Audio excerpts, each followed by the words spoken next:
гэсэн үеийн сэдв маань түүхэн сэдвтэй тэр дундаа ер нь тайлбардаагүй байгаа тайлбарлах шаардлагатай ийм сэдвийг сонгож авах гэж шийдэг. Ийм учраас би өөрийгөө ер нь энэ хуучин сүхэн гэж бодож байна. Энэ хуучин сүх гэсэн энэ үг маань бол бас энэ хотордол гэсэн тийм утгатай биш.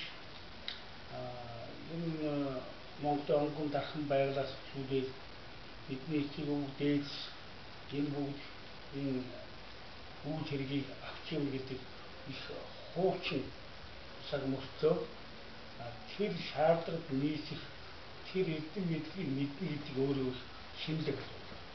Тийм учраас тэр сэдвийг хөмсөн бүтээлүүдийг маань хаавхан одоо шинэ бүтээл шинэлэг санаа гэж ингэж үзэж байгаа баяртай. За миний тухайд яг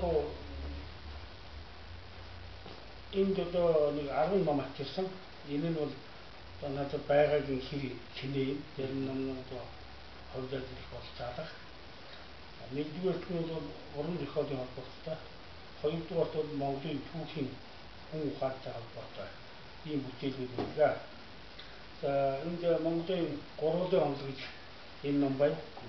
Энэ бол монголчууд одоо 3 тоо хүндэтгэл шүтдэг